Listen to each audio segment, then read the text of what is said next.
Irmãos e irmãs, nesse segundo dia de novena em honra ao glorioso São José, daqui a pouco nós vamos rezar a ele, contemplando em São José esse título, São José, esposo da bem-aventurada Virgem Maria. São José que recebeu por missão ser pai e ser esposo.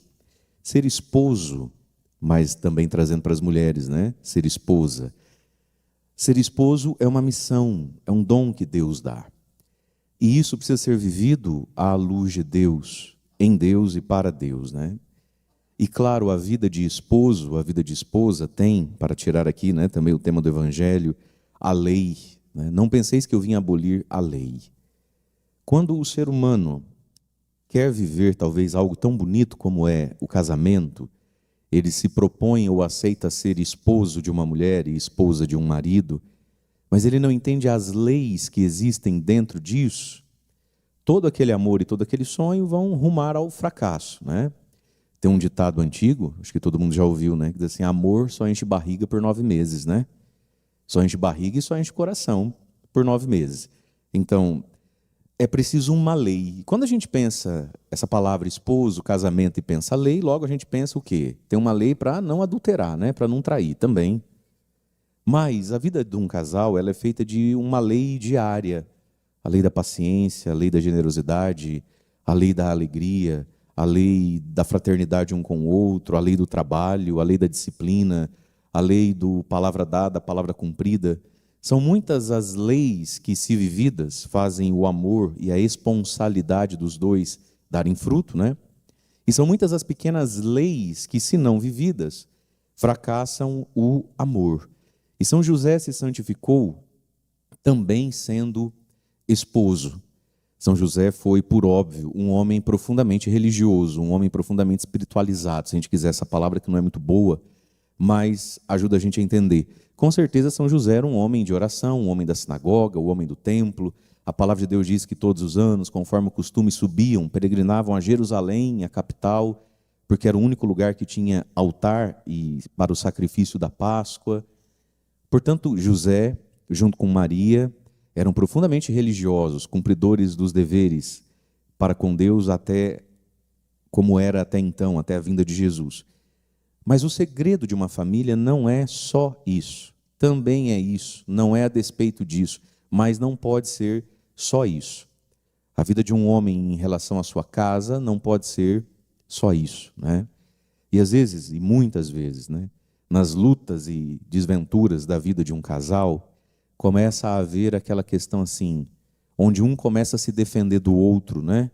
E se justificar nas qualidades que tem, e daí não entender que algumas leis e pactos entre os dois, e não estou aqui, de novo, nem falando de adultério, mas algumas leis e pactos entre os dois, da rotina, da vida, estão sendo quebradas, e a pessoa, ao invés de ser humilde, entender que, nossa, então quer dizer que isso te incomoda desse tanto? Então vou melhorar, vou tomar cuidado, né? Isso é uma lei entre nós dois. Não, a pessoa se justifica, né? Não, mas eu tenho essa e essa qualidade, mas ontem eu fiz tal coisa por você. Mas essa leizinha aqui, que às vezes para o outro tem uma importância muito grande, né? A lei do olha para mim enquanto eu falo com você. Aí o cara fala assim, padre, não deixa faltar nada. Padre, eu sou não sei o quê. Padre, eu nunca nem olhei dos lados. Tá, mas enquanto ela fala com você, olhe para ela. Isso é uma lei do casamento. Quando alguém fala com o outro, a gente olha na face do outro. A gente não fica olhando para uma tela ou trocando o canal da TV falando, quê? Isso pode sobrecarregar uma vida, né? Esse tipo de errinho ao longo de um ano, ao longo de um ano e meio, ao longo de 15 anos. Então o casamento ele é feito de lei. A lei do bom senso, a lei do amor, a lei do ser humano com o outro. E claro, quando essas leis são rompidas, não são vividas, quando alguém se descobre incapaz dessas leis, tem que saber pedir ajuda para isso. Um casamento e essa missão do ser esposo vai se quebrando. Mas também é um desafio para os nossos tempos, meus irmãos, entender o matrimônio como um lugar de santificação, né? E aí, às vezes, a gente entende que o casamento santifica. Por que santifica? Santifica, né, padre? Porque ninguém vai para o céu sem cruz. É isso que o povo fala. Por que o casamento santifica? Santifica porque ninguém vai para o céu sem cruz. Não, ninguém vai para o céu sem cruz, é verdade. Mas ninguém vai para o céu sem exercitar virtudes e sem amar de todo o coração alguém. Quando os dois entendem que a primeira função do casamento é santificar através do amor e da virtude, não através da cruz, a cruz dos dois fica mais leve. Agora, se não entende isso, um vira para o outro, uma cruz incarregável mesmo. E aí só Jesus na causa. E às vezes nem com Jesus na causa. Então, o casamento é um lugar de santificação. São José se tornou santo porque também foi esposo da Virgem Maria. E isso é um movimento para fora. É um movimento de ir buscar capacidades, virtudes, que talvez não é lá muito natural para a pessoa. Cada um de nós nasceu com um temperamento, teve uma educação, uma criação. Cada um de nós viveu seus próprios traumas, seus próprios pecados, tem suas próprias concupiscências. Ser esposo é ir em direção ao bem, à santidade de Deus em função daquela mulher, daquela família. E ser esposa, a mesma coisa. Ir em direção à santidade, à virtude, ao bem, à identificação com o caráter do coração de Deus, através daquele marido. E isso é a função, a missão do casamento. Você não se casou para ser feliz, não se casou para fazer feliz, tudo isso vai acontecer como efeito colateral. Porque está muito na moda, né? Não, a gente não casa para ser feliz, a gente casa para fazer feliz. Umas conversas de música sertaneja, né, gente? Oh, meu Deus do céu. Não, você casa para se santificar e porque entendeu, sem aquele ali, e se eu não me derramar em favor daquele homem, daquela mulher e daquilo que Deus permitir vir disso, eu não me santifico, eu não vou para o céu. É para isso que as pessoas se casam, é por isso que tem tanto casamento nulo. E é por isso que tem tanto casamento que é o inferno na terra. Porque as pessoas vêm diante do altar para ser feliz. Aí alguém evoluiu um pouquinho e diz, não, eu vim diante do altar para fazer feliz. Meu irmão, quem faz feliz é Deus. Quem faz feliz é Deus. Você vem diante do altar porque entendeu. E se não entendeu, não sei se o teu casamento valeu. Porque entendeu. Eu nasci para quê? Nasci para me santificar, conhecer a Deus, servir a Deus, me unir a Deus. E entendi que sem essa mulher ou sem esse homem, isso não me será possível. Eu preciso de um lugar para sair de mim e me identificar com o coração de Jesus. E esse lugar é essa esposa, esse lugar é esse esposo. Bem-vindo ao casamento. Tenha certeza, você vai fazer alguém feliz. Tenha certeza, vai acabar sendo feliz. Mas tudo isso é uma consequência de uma fé e de uma compreensão primeira. Para mim, não existe céu sem esse marido, não existe céu sem essa esposa. E aí sim tem uma dimensão de cruz que você falou diante do Padre, na alegria e na tristeza, na saúde e na doença. Porque daí se depende de todas as coisas, né? Riqueza e pobreza, magreza e gordura, com cabelo sem cabelo, com ronco sem ronco, não é isso? Sim ou não? Com a sogra vindo morar do lado ou no fundo, aí dessas frasezinhas veio tudo o resto que a vida vai trazer. Mas, meus queridos, São José não foi santo sem ser esposo. E o casamento, o matrimônio, é uma vocação. Agora, sem a perspectiva da fé, essas coisas não se vivem. Ser alimentado pelo senso comum da sociedade, da conversa de botequim, do refrão de música de sofrência, não vai viver isso. Não vai alcançar essa dimensão dentro de si. E quando isso se apresentar, vai sentir isso como o quê? Como injustiça, como cruz, como azar, onde é que eu estava com a cabeça, por que eu fui fazer isso? Portanto, o ser humano que não quer se assemelhar a Deus, o ser humano que não quer ter o caráter de Deus em si, o casamento para ele é algo muito sofrido. O casamento para ele é algo muito difícil. O outro é, quando muito, um sócio de aventura financeira, um sócio de aventuras afetivas sexuais, um esteio para lavar, passar, cozinhar, enquanto o outro é um esteio para patrocinar a vida financeira de uma casa. E aí se perde tudo aquilo que é a essência e próprio do sacramento do matrimônio. São José não foi santo sem ser esposo, porque para ele estava reservado esse caminho, como possivelmente foi reservado para você. Você não vai ser santa sem ser esposa, não vai ser santo sem ser esposo. Agora, o ser humano necessita também, meus queridos, de uma cura dentro do próprio coração. Retomando um pouquinho o evangelho de ontem, onde eu comentava na homilia, tanto de manhã quanto de noite, que o ser humano às vezes tem dificuldade de perdoar o outro porque ele para numa esquina da vida, agarra o pescoço do outro e fica clamando por 300 moedinhas, né? essa carência que vale para toda a reflexão que a gente pode fazer com relação ao perdão, mas a gente pode trazer isso também para essa dinâmica do casamento. A pessoa, quando ela é muito carente, a pessoa, quando ela não é curada, só ela consegue ver num sapo um príncipe, né? E aí, às vezes a gente escuta alguns testemunhos que podem acabar sendo perigosos. Às vezes tem uns testemunhos sobre casamento tão bonito, que ao mesmo tempo que é bonito, é perigoso. Aí vem lá aquele testemunho, né? Daquela vida sofrida, amargurada, e Deus é misericórdia. Ao longo do tempo, mudou uma das partes, né? Ou mudou as duas, e agora estão felizes. Louvado seja Deus por isso. Mas eu confesso que às vezes eu acho perigoso esse tipo de testemunho, sobretudo para quem é mais novo, né? Sobretudo para quem é mais novo, sobretudo para quem ainda está na possibilidade de escolher. Né? Porque depois que escolheu, aí sim, a gente pode pensar mais em cruz. Né? Mas enquanto escolheu, né?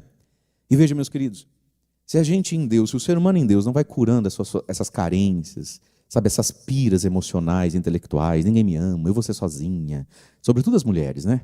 Eu vou ser sozinha, ninguém me quer, eu sou feia, se não for com esse, não é com o outro, onde é que eu vou arrumar alguém nesse piquiri, amiga? E começa essas narrativas, essas cantilenas. Quantas mulheres, sobretudo, minha filha, tiveram uma experiência, como no Evangelho de ontem, tão forte com o rei, que ama e perdoa, e aí saíram em direção ao rumo, à meta e ao alvo da vida, mas estão e pararam numa esquina, grudaram pelo pescoço um Zé qualquer, um Zé ninguém, um sujeito sem norte. Ele até é bonzinho, mas ele não está pensando em nada disso que você pensa, e você se agarrou no pescoço dele e ficou pedindo para ele, me dá as 300 moedas do amor, da atenção, e aí, assim como meditávamos ontem, você não está vendo que ele não tem 300 moedas para te dar, solta ele, porque isso aí você vai encontrar em Deus e não nele, porque ele não tem. Pensando ontem sobre perdão, a gente pode pensar isso hoje sobre afetividade. Quantas pessoas agarraram no pescoço de um outro e dá vontade de perguntar, mas você não está vendo que isso aí é qualquer coisa, menos um marido? De onde você tirou que ele vai ser marido? Ele nem quer ser isso. Por que tem tanto casamento nulo, inválido aí? Porque casa sem o senso da fé. Às vezes uma das partes tem esse senso da fé, mas a carência apressa as coisas. E aí entra, né, aquelas maluquices. Eu vou trazer ele para Deus. Filha, você não está trazendo nem você. Olha, você para vir para Deus foi preciso tanta coisa. Você para ficar em Deus está precisando de uma rede de suporte humano e espiritual tão grande. Você tem certeza que você vai converter esse homem? Bom, se você acha que sim, vá lá. Se você quer se apegar no exemplo de Santa Rita, Santa Mônica, se apegue, mas saiba, esse negócio para dar certo é tão improvável, é tão raro, que quando dá certo a gente conhece a história, por isso que você conhece a história de Santa Mônica, porque de cada 1000 Mônica, uma só consegue. As outras 999, filha, vai conseguir não? Uma em 1 milhão das Ritas de Cássia conseguiram marido e filho, as outras, consegue não. É tão raro e tão difícil que quando acontece, vira história, vira santa, ganha até uma paróquia para ela. Estou falando mal da santa, gente? Pelo amor de Deus, é claro que não. Mas é preciso pensar esses assuntos. Ser esposo, ser esposa é uma vocação que pressupõe fé, pressupõe um pano de fundo que não está em refrão de música sertaneja. Pressupõe um temor a Deus, pressupõe uma compreensão da vida, da própria existência, de si, e uma liberdade interior. Se essas coisas não estão postas, esse negócio fica muito arriscado. E, sobretudo, para quem não casou, dá tempo ainda de tentar perceber se esse que você jure, só você está jurando, que é a resposta de Deus para você, que essa que você jura, e só você está jurando, que é a resposta de Deus para você, de fato entende essas coisas, quer entender essas coisas, se anima com essas coisas. Percebe? Porque senão, meus irmãos, viram dois estranhos, né?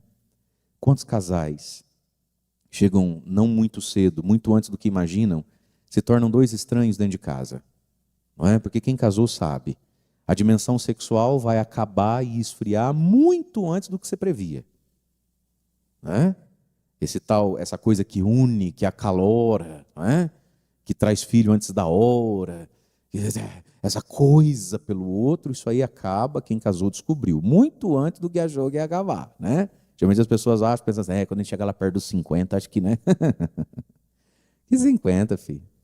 Tem uma galera aí muito antes, o povo rindo, muito antes, já virou uma luta. 2, se Deus te abençoar, se você for organizadinho, não for maluquinho nem maluquinha, se você conseguir dizer não a Shopee e tantas outras coisas, não vai demorar muito, você vai ter uma casa e um carro. Deus abençoar, Deus vai te conceder filhos. E rapidinho, ó, eles crescem, já não precisam mais tanto de você, já não ficam mais tanto tempo em casa, e daqui a pouquinho estão indo morar em outra cidade para estudar, para fazer outra coisa.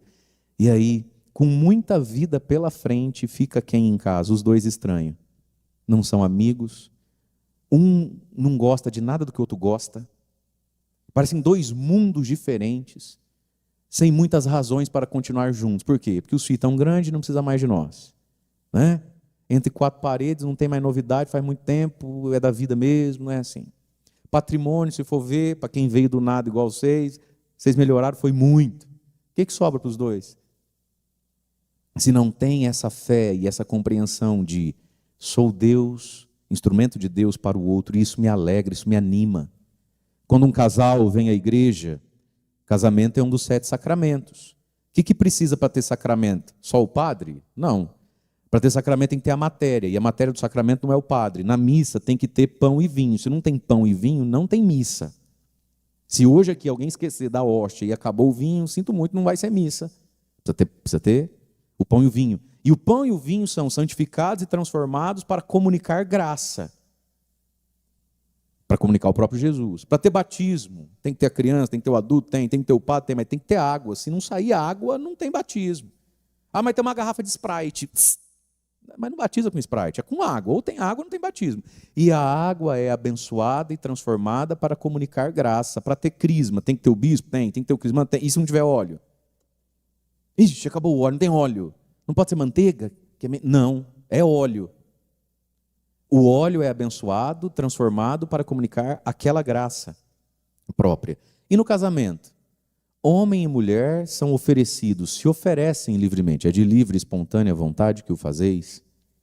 Você se ofereceu livremente para ser a matéria do sacramento. A pessoa é abençoada, transformada em canal, instrumento de Deus e lugar de Deus para comunicar Deus ao outro. Essa é a grandeza do matrimônio. Então tem muita coisa, meu amigo, que a tua mulher vai alcançar de Deus, né? Através da oração do terço, comungando, vindo na igreja. Amém. Mas tem muita coisa que a mulher só alcança através do marido. Porque o marido é um lugar dela encontrar a graça e a providência e o amor de Deus para com ela.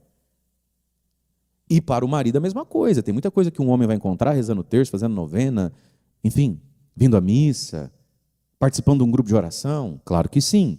Mas tem muita coisa que para o marido está reservado na esposa. Ele tem que buscar na esposa. E a esposa precisa conter para oferecer ao marido. Essa é a graça e a grandeza do matrimônio.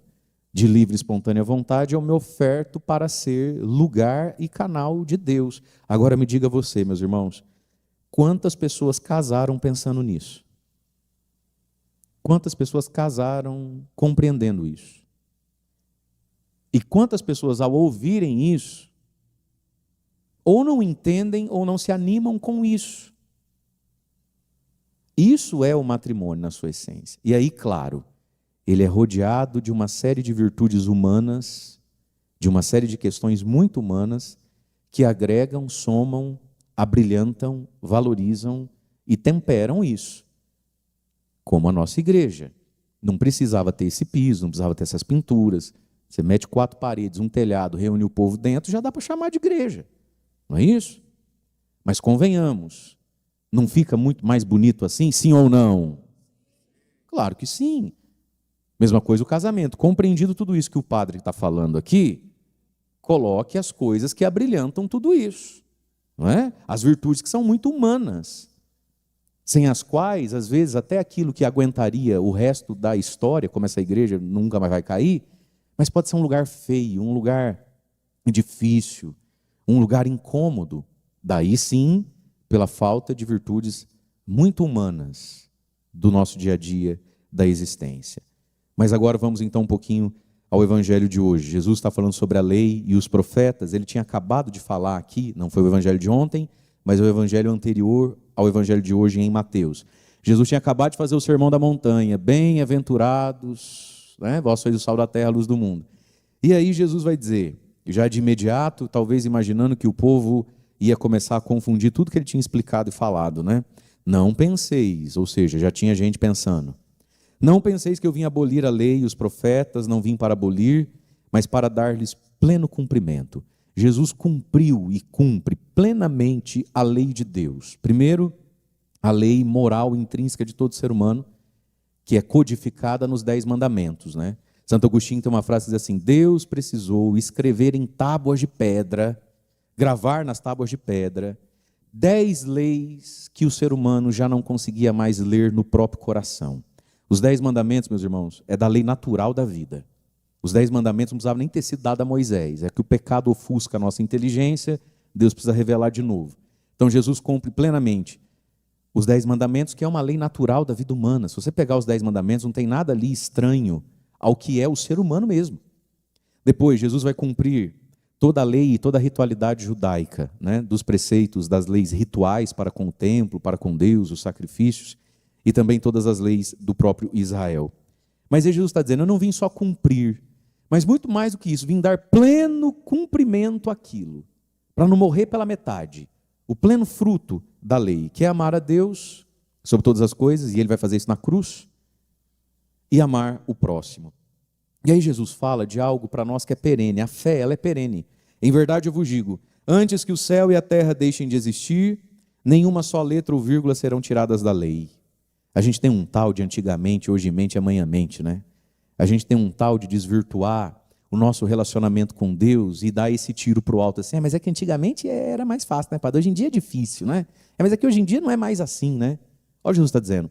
Céus e terra passarão. Você quer andar comigo? É aqui que está, ó. E se está na moda ou não está na moda, está mais na moda, menos na moda, isso não é do interesse do cristão. A gente não tem essa pesquisa Ibope para fazer. Céus e terras passarão. Nenhuma lei tire do Evangelho e da lei de Cristo. Aí ele continua. Portanto, quem desobedecer a um só desses mandamentos, por menor que seja, e ainda ensina o outro a fazer, porque não basta pecar, né? Tem que desencaminhar alguém. Quem desobedecer a um só destes mandamentos, por menor que seja, e ainda ensinar os outros a viverem errado, será considerado o menor no reino dos céus, diante de Deus. Pode ser que na terra e no mundo esse tipo de gente seja considerado grande, fique famoso. Seja por que no mundo, quanto mais maluco, maior fica. Quanto mais maluco, mais poderoso é. Quanto mais maluco, mais seguidor tem. Olha o que Jesus está dizendo. Existem pessoas que desobedecem e desencaminham os outros. O mundo os tem como? Como massa. Como top. Não é assim? Você já reparou na vida das crianças, dos adolescentes, o magnetismo que tem os malucos? É ou não é verdade? Você educa tudo certinho, né? Você educa, você cuida, você põe no bom caminho. Aí, de repente, você começa a ver o teu menino, a tua menina andando com uns tipos. Você fala, misericórdia, pai. Onde foi que eu errei? O que tem na cabeça? Porque existe um magnetismo em ser maluco. Existe um magnetismo em ser fora da lei. Não é isso? Existe um magnetismo nesse tipo de coisa, porque parece que de algum modo expressa coragem. Esse dia eu estava vendo uma psicóloga falando, tentando explicar. Nem tudo na vida se explica dentro de uma caixinha, tudo tem 1000 nuances. Mas ela tentando explicar por que tantas mulheres e meninas boas se apaixonam por criminoso, por vagabundo, por cara assim que não tem futuro nenhum. Você reparou isso? Não acontece nas escolas? As meninas parecem que têm um quê pelo pior. De onde que vem isso? É que aquele pior, ele é corajoso para ser pior. Ele é o fora da lei, ele enfrenta. Ele não tem medo da professora, ele não tem medo da diretora, ele não obedece pai, ele não obedece mãe, ele não obedece regra. Ele é o diferentão, ele é forte. E isso, sobretudo para as mulheres, é uma característica que elas buscam nos homens, né? Coragem, força, personalidade, né? Alguém mais individuado. Só que tem um lado avesso disso, né? Mas se apaixona pelo maluquinho da turma. Veja, meus irmãos, o mundo considera grande, importante, top, influencer, cada peça que Deus o livre. E que aos olhos de Deus são os menores que tem. E por que muitas pessoas também vão por esse caminho? Porque nós queremos ter alguma significância. A gente não gosta de ser esquecido. Não é ruim, não é doído quando você se percebe esquecido. Exemplo, teve um almoço. Aí terça-feira, quarta-feira, você descobre que teve um almoço domingo. Você não foi chamado. E você vê que nem foi coisa tão de família assim, tinha bastante gente lá, e você não foi chamado. Você ficou em casa. É ruim esse sentimento de não ser lembrado, ser esquecido e não pertencer. E o mundo, a mundaneidade, ela aplaude, ela eleva coisas que para Deus não tem importância nenhuma. Quando não, ainda são pecado, né? E o ser humano, ele busca por grandeza. E nesse tempo da quaresma, meus irmãos, a gente precisa curar e converter isso dentro de nós. A nossa busca pela grandeza do mundo. Porque o que o mundo aplaude é diferente do que o céu aplaude. Aí Jesus termina dizendo: porém, quem os praticar e ensinar a praticar o caminho do Evangelho, esse é grande no reino dos céus. Mas e no reino do mundo? É grande? No reino do mundo é beato, no reino do mundo é trouxa, no reino do mundo é bobão, no reino do mundo está perdendo tempo, no reino do mundo está deixando o melhor da vida passar. Não é assim? Ai, amiga, um corpão bonito desse que você tem, deixa de ser boba. É o reino do mundo falando. Seja grande pelo corpo que você tem, porque as virtudes que você busca, você é boba, ai que idiota. Ai, nada a ver. O que o céu aplaude é diferente do que o mundo aplaude. E o que o mundo aplaude é diferente do que o céu aplaude. Aí a gente escolhe quem eu quero que me aplauda, né? Que bata palma para mim. Só que a gente precisa resolver isso dentro do nosso coração. E isso, meus irmãos, não é tão simples de resolver como parece. Isso leva tempo. Isso leva, inclusive, a alguns fracassos e quedas. A gente tem um quesinho em agradar o mundo lá fora. A gente tem um quesinho em pertencer ao que está lá fora, porque o que está lá fora brilha. O que está lá fora tem uma relevância. Dá um medo, dá um desespero, né? De não pertencer a essa coisa animada, agitada que está lá fora. Mas que Jesus está dizendo, olha, para o mundo pode ser o mais influente aí que tem. Para o meu Pai no céu, ele não sabe nem o nome desse sujeito. Né? Porque o que o céu aplaude é diferente daquilo que o mundo aplaude. E aí nós ouvimos tão bonita essa primeira leitura do livro de Deuteronômio, quando Moisés está entregando a lei ao povo, né? Agora, Israel, ouve as leis, os decretos de Deus que eu te ensino a cumprir, para que fazendo vocês vivam e tenham posse da terra. Meus irmãos, Deus quer que a gente viva, ter vida, e não ser esse zumbi, esse espantalho em pé. Ter vida e tomar posse da terra. Quem não vive na vontade de Deus, primeiro não vive. Segundo, nunca tem posse das coisas. Você reparou como na mão de algumas pessoas o que é bom sempre escapa? O que é graça sempre escapa? Por que sempre escapa? Aí a pessoa fala, fizeram macumba para mim. Não fizeram nada para você não. Guarda, pratica a lei de Deus. Vive no governo de Deus, nas pequenas e grandes coisas. Senão o bem até chega na nossa mão. Porque a vida ela nos é favorável muitas vezes. Porque Deus é bom, mas aí escapa da mão. O povo por 40 anos passou por 1000 terras, nunca teve posse de nenhuma. Deus está falando, eu quero que vocês tenham posse, vai ficar na tua mão, não sai mais dela. Mas para isso, guarda, pratica a lei do Senhor Deus. Vós guardareis, poreis em prática. E até dirão de vós, né? Na verdade, como são sábios e inteligentes esse povo, né? Essa nação, porque nos mandamentos de Deus estão sabedoria e inteligência. Olha só. Sabedoria e inteligência está no caminho de Deus. E aí termina dizendo, mas toma cuidado. Procura com grande zelo não te esqueceres de tudo o que viste com os próprios olhos. Moisés está falando com um povo que viu, ou se não viu diretamente naquela hora, tinha o pai que tinha visto, que viu o mar abrir, que viu as 10 pragas do Egito, que viu naquela madrugada um mar abrir, atravessar a pé enxuto. Não esquece do que o teu olho viu. Procura com grande zelo não te esquecer de tudo que vistes com os próprios olhos e não deixes nada escapar do teu coração. Não deixe escapar do coração. Aí ele termina dizendo, e isso por todos os dias da tua vida. E você quer mesmo não esquecer? Quer mesmo não deixar escapar do coração? Então ensina aos teus filhos e netos. Você sabe que as coisas que a gente mais aprende são as coisas que a gente ensina, né? Sabia disso? Quem já fez faculdade sabe disso, né? A gente fez, tempo de faculdade, dava até raiva, né? O professor pega lá uma matéria, ele tem o semestre todo para dar aquela matéria para a gente, né? Geralmente, muitos cursos são assim. Tem 6 meses ali, tem de julho a dezembro, aquela matéria. Aí, por 2 vezes por semana lá, de terça e sexta, tem aquele professor, 2, 3 aulas por 6 meses. Aí o sujeito pega e dá aula 1 mês. 1 mês de aula ele dá. 40 dias ele dá. Aí ele divide a sala em grupo, dá um tema para cada um daquela matéria, e aí a gente fica, né? Às vezes você fica 3 meses indo para a faculdade vendo colega lá na frente falar. Você dá uma raiva, aí você fala, gente do céu, a pessoa é paga, né? Que coisa. Eu estou aqui para ficar ouvindo Marquinhos, Tati falando, Marim falando. Olha, o sujeito é PhD, mestre não sei do quê, e eu aqui estou ouvindo o outro falar, mais burro que eu. Só que tem algo aqui. As coisas que de fato a gente aprende e não sai mais da gente na vida, são as coisas que a gente ensinou para alguém. Quando a gente começa a ensinar, e acredite-me, meu irmão, tem sempre quem sabe menos do que você. Quando a gente começa a ensinar, a gente nunca mais esquece. Você lê, você estuda, se você fez uma faculdade, tente lembrar, eu vou lembrar das minhas lá, ó, dos cursos que eu já fiz. Tudo que eu li, grifei, anotei, eu devo saber um tanto, e a maioria das coisas eu não lembro mais mesmo. Mas o que é que fica grave e a gente nunca mais esquece? Aquilo que eu tive a oportunidade de ensinar para outros. Então aquele menino que foi lá na frente e falou, apresentou o tema, ficou lá meia hora, dá para ver que ele está tremendo, que ele não dormiu direito à noite, que gagueiro, mas aquilo lá ele nunca mais esquece, porque ensinou. Jesus, e a palavra está dizendo, né? Pratica, observa e ensina. Quando a gente ensina, nunca mais escapa do coração. São José não só viveu e aprendeu, ele ensinou a Jesus. E ali a palavra começa dizendo, né? Ensina teus filhos e netos, ou seja, ensina pelo menos dentro da sua casa. Abre essa boca. Toma posse do teu lugar. Ensina.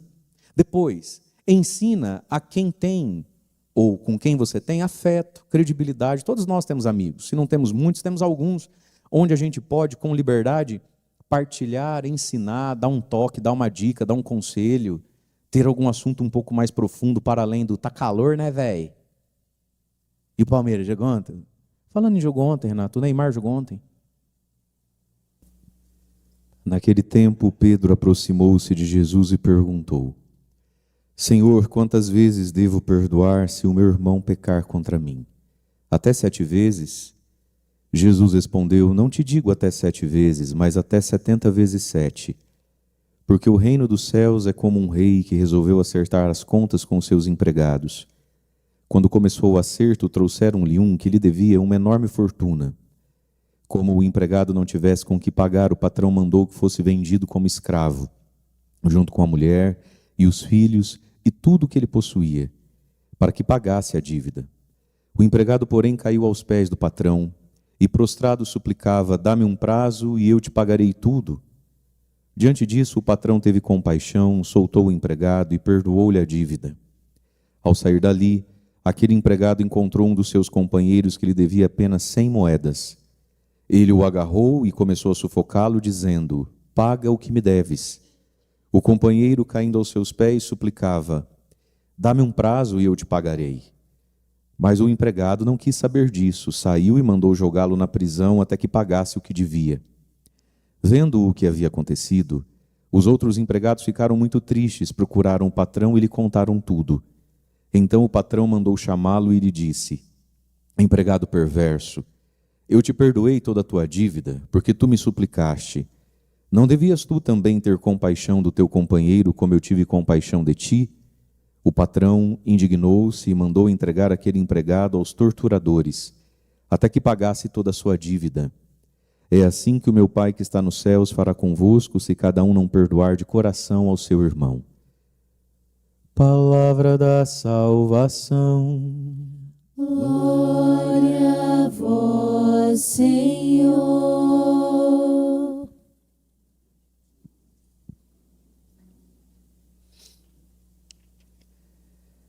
Irmãos e irmãs, o tema da liturgia de hoje é o pedido de perdão, de misericórdia do ser humano em relação a Deus, tanto na primeira leitura quanto no Evangelho. O perdão é uma necessidade da vida, primeiro da minha própria vida em relação a Deus. Nós precisamos ser perdoados. E claro, por óbvio, para ser perdoado por Deus, pedir perdão a Deus, né? Reconhecer os próprios pecados, se reconhecer pecador. E depois, juntamente com isso, o perdão dado ao próximo. E tudo isso fala daquilo que é o reino de Deus, o reinado de Deus. São Pedro aqui levou uma pergunta para Jesus: Senhor, até quantas vezes devo perdoar se o meu irmão pecar contra mim? 7 vezes? E convenhamos aqui que São Pedro já colocou a gente no bolso na largada, né? Nenhum de nós faria essa pergunta a Jesus. Senhor, eu tenho que perdoar aquele ali quantas vezes? Possivelmente alguém pisou na bola com Pedro no mínimo 2, né? Para essa pergunta brotar, quantas vezes ou até quando terei que perdoar? Mas nenhum de nós perguntaria a Deus, Senhor, eu vou ter que perdoar isso aí 7 vezes? A gente já falaria assim, Senhor, eu vou ter que perdoar 2 vezes? É sério isso? Né? São Pedro aqui já é melhor do que nós só no começo. 7 vezes? E aí Jesus assustou Pedro e cada um de nós, né? Não te digo 7, Pedro, mas 70 vezes 7. E aí com certeza São Pedro esbugalhou os olhos, né? Por quê? Já virar tapete dos outros? Vão achar que eu sou bobo? E aí Jesus diz, porque o reino dos céus é assim, Pedro. E se você quer participar do reinado de Deus, do reino dos céus, você precisa jogar o jogo como ele é. É porque no reino dos céus é assim. No reino dos homens não é assim. No reino do nosso ego não é assim. Da nossa carne que clama por afeto, justiça, não é assim. Mas no reino de Deus, no reino dos céus, é assim. E como é o reino dos céus? O reino dos céus é um rei que foi e que já está acertando contas com os seus empregados, que somos cada um de nós. E quem somos nós? Nós somos o primeiro empregado que devia uma enorme fortuna a Deus. E aqui está, meus irmãos, nós somos tão alheios, somos tão distantes e desapercebidos da santidade, da glória de Deus, e ao mesmo tempo tão alheios e desapercebidos dos nossos pecados, de quem nós somos, que no fundo, sem a ajuda do Espírito Santo, esse evangelho, ele é uma grande poesia. Para a maioria das pessoas ele não é real. Para a grande maioria das pessoas, Jesus contou um exagero, né, padre? Não, ele não contou um exagero, ele tirou uma fotografia das coisas. Você e eu e você, que nunca matou, nunca roubou, é mulher de um homem só e casou virgem, nunca foi para uma religião sincrética praticar idolatria, você está condenado ao inferno. Você deve a Deus uma enorme fortuna. Enorme fortuna. Em algumas Bíblias dizem lá o tanto de moedas, né, que se a gente fosse calcular, aí sim era um disparate da cabeça de Jesus. Era tipo 20 mil quilos de ouro. Não dá nem para calcular quanto seja 20 mil quilos de ouro em dólar vezes 5 ponto não sei o quê. Assim, uma coisa impagável. Mas a verdade é, meus irmãos, que sem o Espírito Santo, sem uma experiência de quebrantamento, a gente olha para isso aqui e fala, mas que tanto que eu devo para Deus, uma pessoa boa igual a eu? Vixe, menina, eu graças a Deus, não sei o que eu devo tanto a Deus. Como o fariseu que sobe ao templo, né? Senhor, obrigado porque eu não sou igual aquele ali, ó. Aquele ali sim deve estar lascado, né? Nós não nos enxergamos diante de Deus nas medidas corretas. A gente jura que a gente deve para Deus assim, Senhor, me dá 15 dias que eu arrumo esse dinheiro. E não. Todos nós, meus irmãos, somos e fomos perdoados de uma enorme fortuna, impagável. O ser humano ele é incapaz de pagar. Né? Talvez muitos, também é verdade, tenham vivido essa experiência do quebrantamento, aquela experiência profunda do amor de Deus, onde você chorou, onde você se sentiu ao mesmo tempo a pior criatura do mundo, digno do inferno, e ao mesmo tempo você se sentiu amado como nunca. Geralmente acontece isso nos acampamentos, num retiro, também numa missa. Você olha para a pessoa e fala, gente, o que será que ela aprontou na vida para estar chorando esse tanto, né? Não, ela não aprontou nada, não. Ela é quase, aspas, muitas aspas, né? Quase santa, mas é que ela está agora diante de Deus, sem olhar para ninguém, enxergando Jesus e enxergando a si mesmo. E aí a gente sente e experimenta a enorme fortuna da qual a gente foi perdoado. Ela é impagável pelos nossos esforços, ela é impagável pela nossa própria justiça. Tanto aí que Jesus vai montando a história, né? Ele tem que pagar o rei, o seu senhor. Aí o rei fala, bom, então você vai para a cadeia, vou pegar como escrava a sua mulher, os seus meninos, todos os seus bens, até que você me pague tudo, né? Você me paga, senão eu vou fazer isso. E ele, dá-me um prazo, eu te pagarei tudo. E aí o rei olhou e falou assim, você não vai conseguir pagar, né? Não tem como pagar. É igual o banco quando liga para você, né? Você já não atende mais? Atende. Eles estão querendo te fazer uma proposta. Ele já sabe que você não tem como pagar. Ele vai te oferecer um negócio da China, né? Vai te dar 95% de desconto no Serasa. Não tem como pagar? Então, ai filho, Está pago, vai. Não tem como pagar, está pago. Mas por que é que o rei pode olhar para alguém e dizer assim, você me deve muito e não vai pagar, né? Pode enxugar as lágrimas, para com esse chororô, para com essa cena. Você não vai nunca conseguir pagar a dívida que você contraiu. Então está perdoado. Por que o rei pode olhar para uma dívida imensa e abrir mão de receber aquilo? Ora, porque ele é rei, porque ele é rico. Porque sim, você me deve, mas também é verdade que o que você me deve não me faz falta. Então está perdoado. E veja, meus irmãos, se nós não entendermos isso de nós mesmos, nós nunca vamos perdoar as pessoas. Por que é que não perdoamos as pessoas? Bom, não perdoamos as pessoas porque o que ele fez contra mim é muito grave, e às vezes foi realmente muito grave, né? Não perdoamos as pessoas também porque, de algum modo, às vezes nós nos colocamos no lugar do próprio Deus, né? No fundo, muitos de nós acreditamos que o pior pecado que existe sobre a terra é o pecado cometido contra mim. Não é jogar um míssil no hospital com crianças. Esse é um grande pecado. Mas pecado mesmo é ter falado aquilo de mim. Olha, nem toca nesse assunto comigo. A gente vai para o lugar de Deus. O maior pecado, meu irmão, minha irmã, é todo e qualquer pecado cometido contra Deus, não contra você. Mas a gente vai para o lugar de Deus. E aí, se foi contra mim, não tem perdão. É um escândalo que tenha falado, tenha feito, não tenha me dado. Tudo e qualquer coisa contra mim é gigante. Não, meu irmão. Toda e qualquer coisa só se torna gigante se contra Deus, não contra você. A gente precisa sair do lugar de Deus.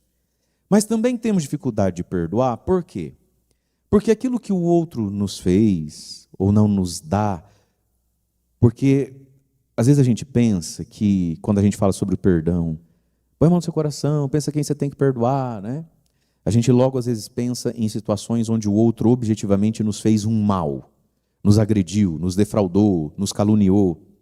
E você sabe que a maioria das pessoas não tem esse tipo de história na vida para perdoar, não. Mas todos nós temos que perdoar pessoas que não nos devolveram o quanto era justo, de atenção, de afeto. Quantas pessoas, a grande maioria das pessoas tem essas mágoas na vida. Não me chamou, não me convidou, não me quis. A pessoa nem te bateu, nem te roubou, nem te agrediu, não fez nada contra a sua família. A pessoa, às vezes, simplesmente não devolveu a você o afeto que deveria, sobretudo porque você já ajudou, você sempre a quis bem, coisa desse tipo. Então, por que é que não perdoamos o próximo? Também porque nós somos pobres. E para o pobre tudo faz falta. Sim ou não? Para o pobre, meu amigo, cincão faz falta. Para o pobre, R$100 não fecha o mês mais. E quem é que nos enriquece a ponto de olhar para você e ver que você não me amou nem me ama, mas está perdoado, porque eu tenho muito já desse amor. Que você não é meu amigo, mas está bom, está perdoado. Porque em mim, essa amizade que você não me dá, ela não faz falta. Ela é bem-vinda. Ela é bem-vinda. Estou eu aqui de braços abertos para você. Mas ela não faz falta. Nós precisamos ser curados, meus irmãos, da nossa carência. O ser humano ele é muito carente. As pessoas são muito carentes, elas não são inteiras, elas não são pessoa, elas não se tornaram indivíduos. E aí, quantas pessoas às vezes estão dentro da igreja e tem um ódio, tem uma dor na alma por frustrações do afeto. Isso é sinal de pobreza. Sim, quem te feriu, quem falou daquele jeito, quem não usou de misericórdia com você, também é um pobre de virtude. Mas isso aí é um acerto dele lá com Deus, não comigo, é com Deus. Mas a gente precisa olhar para a gente mesmo. Nós somos muito pobres. E por que é que somos muito pobres? Aí a psicologia vai dizer, como é que foi seu pai, como é que foi sua mãe, como é que foi sua adolescência? E tudo isso faz parte da sua pobreza. É bom descobrir, é bom saber. Mas nós somos pobres, sobretudo, porque não temos vida espiritual. Aí você fala, mas falar isso para quem vem na igreja às 6 da manhã é sacanagem, né? Poxa, que padre duro, né? Não, meus irmãos. Vida espiritual não é vir à missa. Vir à missa é uma parte da vida espiritual, sem a qual não existe vida espiritual. Mas vir à missa não é a vida espiritual. Assim como os alicerces dessa igreja, o piso dessa igreja, as colunas que a gente já nem mais enxerga porque estão revestidas, são fundamentais. Sem elas não tem essa igreja. Mas só com elas também não tem a igreja. Vida espiritual não é vir à missa só. Porque a gente pode vir à missa e vir todo dia e nunca revestir essa coluna espiritual de nada mais. A gente vem à missa e ali pelas 7h20, 7h25 eu me livro dela. E vou para o meu dia, surdo, louco e carente, e o que acontece aqui não repercute lá. A gente não reza, a gente não medita, a gente não contempla Deus, a gente não reza sozinho, a gente não reza com a palavra, a gente se confessa quando confessa uma vez ao ano, naquela fila de mutirão de confissão, onde conversa e ri 50 minutos, com contrição quase nenhuma. Bom, melhor isso do que nada, é verdade. Mas a verdade é, meus irmãos, que a nossa carência está na nossa vida espiritual minguada. Na nossa vida espiritual que a gente faz gol contra, porque vem à missa, se sacrifica, se esforça por rezar, mas depois passa o dia inteiro sem silêncio, sem abrir mão de omitir opinião, sem abrir mão de falar. A gente não abre mão de falar, você reparou? A maior penitência da vida, gente, é o silêncio. Não é açúcar, não é álcool, é silêncio. E as pessoas acham que silêncio é ficar com a boca fechada assim.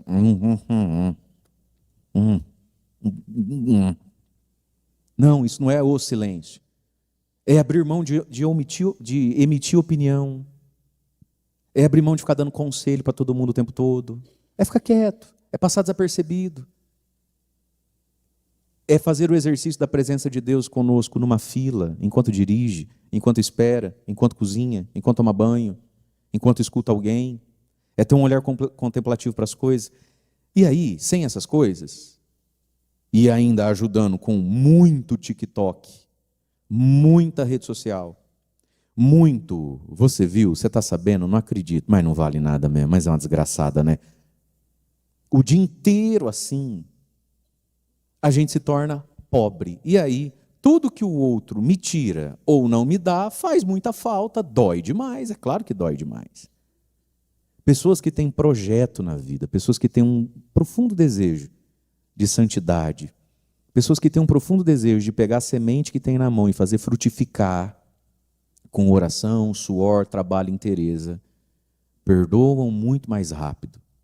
E não só perdoam muito mais rápido, como passam a ter menos motivo para ficar perdoando, porque um monte de coisa para de doer, para de afetar, para de grudar. Nós vamos curar essa nossa carência com essa nossa pobreza. Senão, a nossa vida é isso aqui que vai acontecer agora. O sujeito perdoado de uma enorme fortuna, não tem como pagar, está perdoado, sai e chega na esquina e encontra um que lhe deve 100 moedinhas. Naquele tempo, essa uma moeda era uma diária, era uma faxina, era um carpidata por dia. 3 salários mínimos, devia para o cara lá 5 conto arredondando. Né? Ele garra o companheiro no pescoço, chacoalha e fala o quê? Paga o que me deves, paga o que me deves. E ao invés dele terminar de chegar na casa dele, no futuro dele, ele está parado numa esquina, chacoalhando pelo pescoço um pobre miserável que não tem como pagar. Aí começa a mesma cena, não, me dá um prazo que eu te pago. O cara não tem como pagar. E meus irmãos, quantos de nós tivemos um encontro tão lindo com o Rei dos Reis? Fomos perdoados do que não podíamos pagar. E ao invés de chegar agora onde a gente tem que chegar, a gente para numa esquina para grudar no pescoço do outro e fala, me ama, me ama, me ama, me olha, me percebe. E vai para quantos anos que está nessa esquina perguntando assim, por que você abandonou a mãe e eu fui morar com a outra? Ele não tem com o que pagar. O que ele fez, ou você perdoa, ou continua ecoando dentro de você para o resto da vida. E nessa memória, nessa reclamação, nessa lamúria, não tem o que você queria que tivesse, porque nunca teve. E tem gente que está a vida inteira chacoalhando a gola da camisa e o pescoço da mãe. Como se voltar naquela cena, naquele dia, e chacoalhar a pessoa de novo, se remoer por dentro, fosse extrair daquilo a dívida. Não vai extrair, não tem nada nessa história. Solta ela e termina de chegar ao teu caminho. E aí fica escandalizante diante dos anjos de Deus, né? Diante do mundo espiritual. Diz ali a palavra que, ao verem que aquele que foi tão perdoado agora está agarrando no pescoço do outro lá, e não consegue perdoar ele de uma dívida menor, foram contar para o rei, foram acusar o cara, O senhor tem certeza? Olha só o que ele fez. E o próprio rei fica escandalizado. O próprio Deus se escandaliza e diz: empregado perverso, eu não fiz por você porque você não faz pelo outro. A nossa falta de perdão, essa nossa insistência de falar mal de alguém, escandaliza o céu, escandaliza o coração do rei. Agora, esse evangelho tem um ponto. Por 3 vezes, diante dessa relação de dívida do empregadinho com o outro empregadinho, por 3 vezes, na boca do rei e na boca de Jesus, esse homem que me deve as moedas, depois que eu fui perdoado com Deus, eu saio da cena, né? Aí eu vou encontrar o outro. Esse outro, por 3 vezes, ele é chamado por Jesus e pelo rei da história de teu companheiro. Ele é chamado do quê? Teu companheiro. Não devias ter perdoado teu companheiro? Saindo dali, encontrou um seu companheiro que lhe devia, agarrando o seu companheiro, paga o que me deves. Aí o rei diz: eu não te perdoei, não devias tu também perdoar o teu companheiro? E aqui está, meus irmãos. Se Deus não nos dá, né? Primeiro, essa experiência na vida de se enxergar sozinho diante de Deus e se quebrantar. Segundo, a memória. Eu não te perdoei, você já esqueceu do que você foi perdoado? Porque a gente esquece, né? A gente esquece rápido. Porque graças a Deus já faz 17 anos, 20 anos que eu mudei, graças a Deus nunca mais, mas não se esqueça de quem você já foi, a gente já foi. Mas se o Espírito Santo também não nos dá, queridos, a humildade e, junto com a humildade, a compaixão, quem é o outro que me deve 300 moedas? Um companheiro meu. Companheiro do quê? Eu não vou onde ele vai. Companheiro do quê? Eu não faço o que ele faz. Companheiro do quê? Ele não tem vergonha na cara, eu tenho. Do que eu sou companheiro dele? Mas nós somos companheiros do pecador, do outro pecador. Não devias tu ter perdoado o teu companheiro? Nós somos companheiros do quê? Dessa nossa condição de filhos de Adão e Eva. Somos companheiros da realidade humana. E se eu não pequei contra Deus, contra ninguém na vida, nesse pecado que você pecou contra mim, eu pequei em outros. E nós somos companheiros dessa realidade chamado barro, chamado carne, que faz cada um de nós pecar de um jeito, de um modo. Então o rei diz: aquele ali que você está grudado no pescoço dele, ele é um seu companheiro. Ele não é um ET de Varginha, ele é o seu companheiro. E é o Espírito Santo que nos dá a graça, meus irmãos, de olhar para o pecador e se sentir companheiro dele. Com muita facilidade a gente se sente superior, né? A gente se sente distinto e a gente se sente desligado daquela realidade, né? Um seu companheiro. Ele é filho de Adão e Eva. Ele é filho do barro e da carne, como você também é. E ele é um seu companheiro. E por que poderíamos nós perdoar também? Poderíamos perdoar caso fôssemos nós menos pobres. E quem é que nos enriquece? Não é o remédio. Também não é a terapia, que muita gente devia ir. Fazer o que lá? Descobrir a pobreza. Se você não se percebe pobre, você não pede a riqueza, né? Se você não sobe na balança, primeiro passo para emagrecer: se descobrir gordo.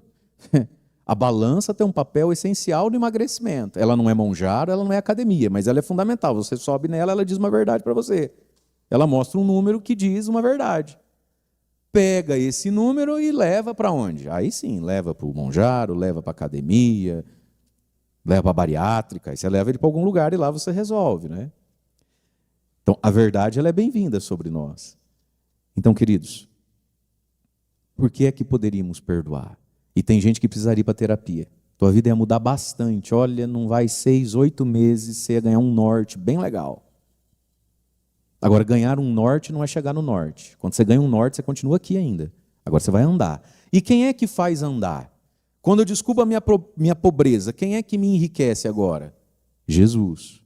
Eucaristia, palavra, oração, sacramento, boas amizades, gente que quer andar com Deus e não gente mequetrefe.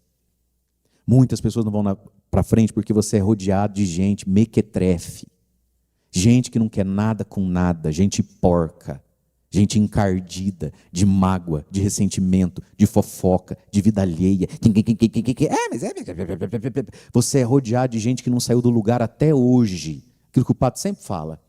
Engordou, ficou careca, desgastou o joelho, acabou os hormônios, passaram-se 60 anos e a pessoa não saiu do lugar da infância, da pobreza, da mediocridade. Gente rasteira, gente tacanha, que você faz às vezes questão de ter com você. Gente que não tem uma palavra de nobreza, de sobrenatural. Gente que não tem uma palavra de simbólico que te anima. Não tem nada. Nada, nada, nada, nada. E isso porque vem na igreja. Imagina se não viesse. Mas, meus irmãos, será que Jesus veio ao mundo só para nos encher de culpa? Porque a igreja tem sido, na vida de muitas pessoas, simplesmente um lugar para ela se sentir culpada. E é bom sentir culpa, porque quem não sente culpa é psicopata. Mas Jesus veio só para nos encher de culpa, para a gente ficar com essa lenga-lenga eterna. Eu sei que é pecado, né? Se dizer que não é pecado, a gente sabe que é pecado, né? Mas... é que Jesus veio do céu para a gente se sentir culpado. Não. Jesus desceu no céu para a gente ter uma vida com a nobreza e a riqueza do Rei, do Pai do céu. Só que para isso, a gente precisa ter vida espiritual. E hoje, meus irmãos, nós temos como tema de primeiro dia da novena São José, Pai nutrício, Pai adotivo de Jesus. E daqui a pouco, com as palavras do devocionário, se você não tem, procure na secretaria, custa R$3 o devocionário. Nós vamos, com essas palavras, elevar ao coração de São José louvores e súplicas, pedindo a ele a graça da oração humilde, não é? E também a graça de tê-lo como Pai, provedor da nossa vida, companheiro da nossa jornada. E essa igreja é um santuário dedicado a ele. A primeira leitura que nós ouvimos, então, fala lá no livro de Daniel, da oração de Azarias. No meio do fogo abriu a boca e começou a rezar. E aquela fornalha de destruição, na qual aqueles jovens foram jogados para morrer, se tornou uma fornalha de fé. Azarias, no meio do fogo, abriu a boca e começou a rezar. E começou a rezar pedindo misericórdia e perdão, pedindo: Senhor, não nos desampare, não tire de nós tua benevolência, por Abraão, teu amigo, por Isaque, teu servo, por Jacó, teu santo, aos quais o Senhor prometeu tantas coisas. Olha para nós agora que não valemos muita coisa. Por causa dos nossos antepassados, por causa dos nossos patriarcas. E isso aqui, meus irmãos, expressa de algum modo a realidade daquilo que a gente reza no creio, aquela expressão que diz assim: creio na comunhão dos santos. O que é a tal da comunhão dos santos que a gente crê e reza no creio, nos domingos, solenidades? Daqui a pouquinho a gente vai rezar também. Pergunta para quem está do seu lado, explica para mim esse artigo do creio, a comunhão dos santos. Pergunta, faz assim, conta para mim. Podia ajudar o padre? Você quer contar para mim? O que é a comunhão dos santos? Fala, eu vou pagar o seu mercado esse mês. Fala, eu não faço ideia. Gente, você acredita? Não é o seu caso, aqui no Piquiri não tem.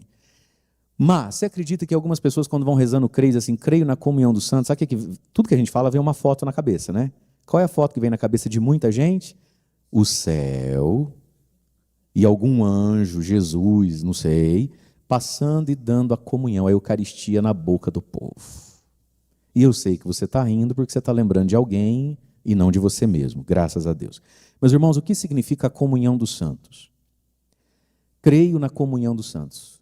Significa que existe, para quem pertence à igreja, ao corpo místico de Cristo, um influxo e uma partilha de graças espirituais. Um transmite ao outro os méritos. É o que a gente ouviu aqui, ó. Por Abraão, teu amigo. Abraão já está morto, mas é teu amigo, Senhor. O Senhor prometeu a Abraão, eu sou descendência do Abraão, então eu vou levar para casa uma bênção na conta do Abraão, não na minha conta.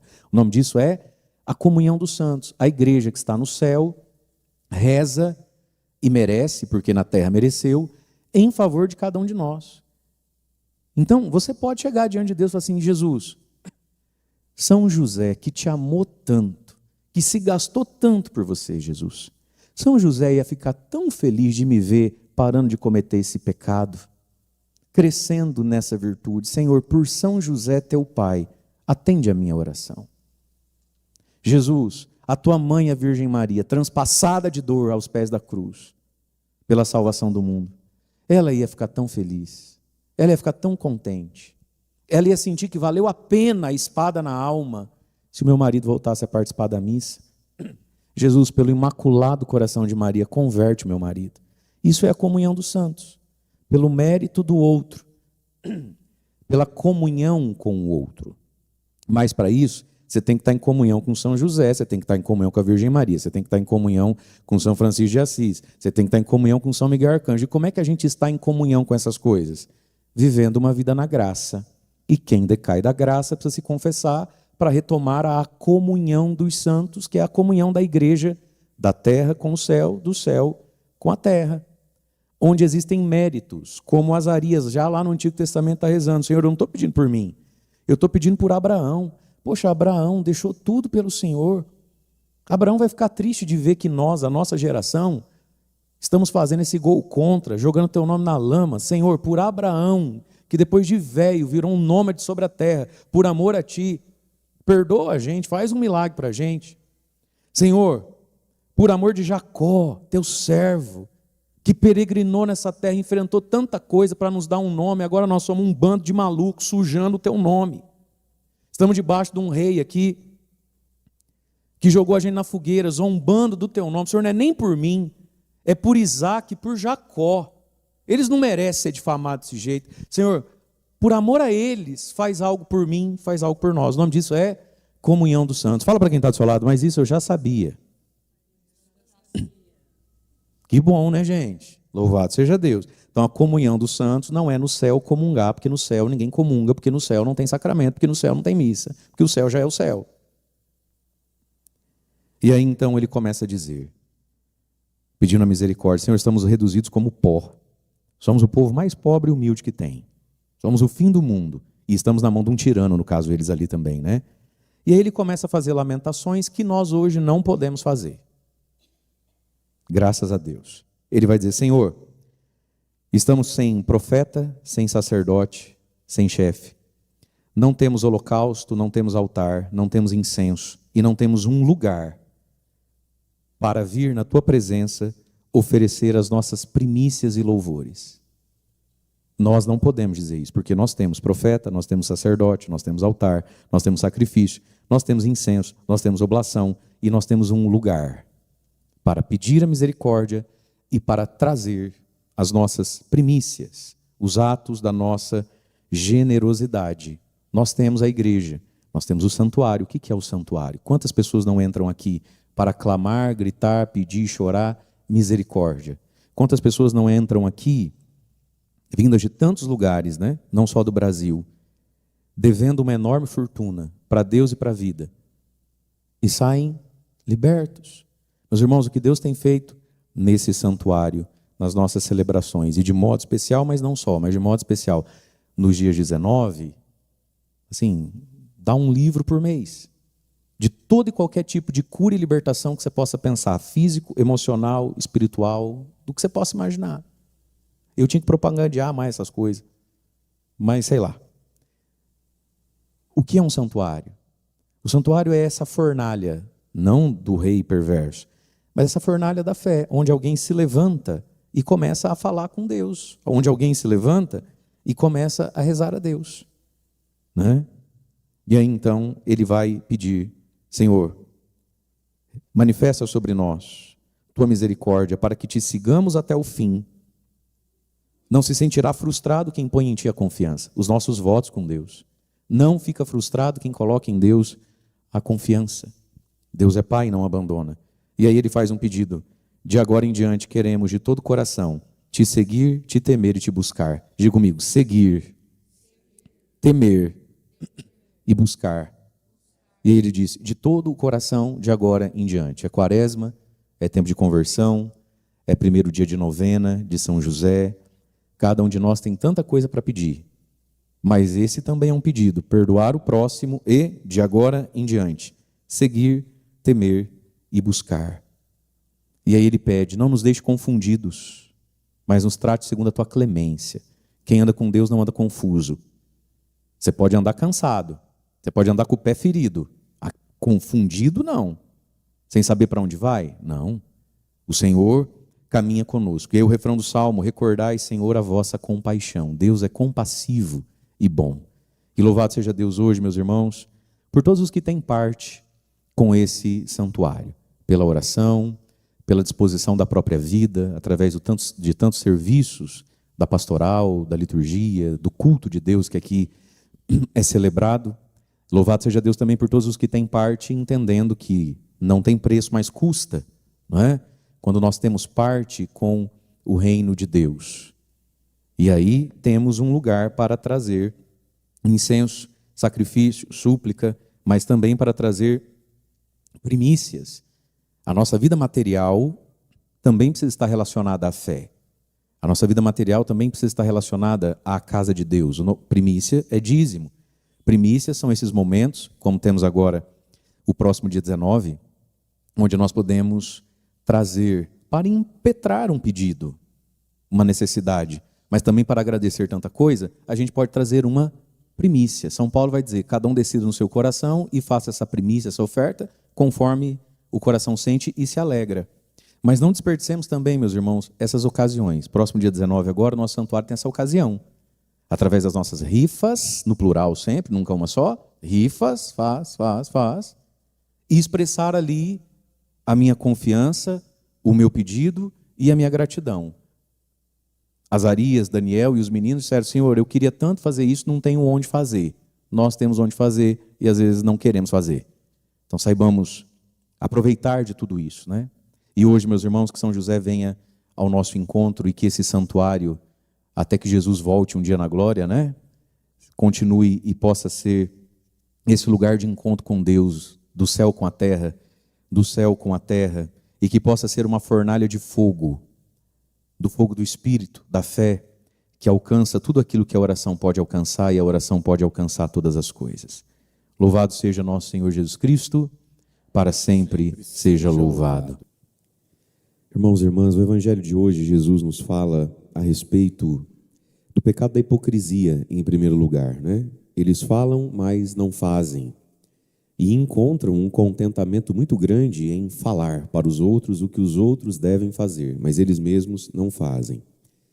E por debaixo desse pecado da hipocrisia está o pecado da presunção e da vaidade, né? Então Jesus aqui fala para as multidões e também para os seus discípulos a respeito dos mestres da lei e dos fariseus daquele tempo, né?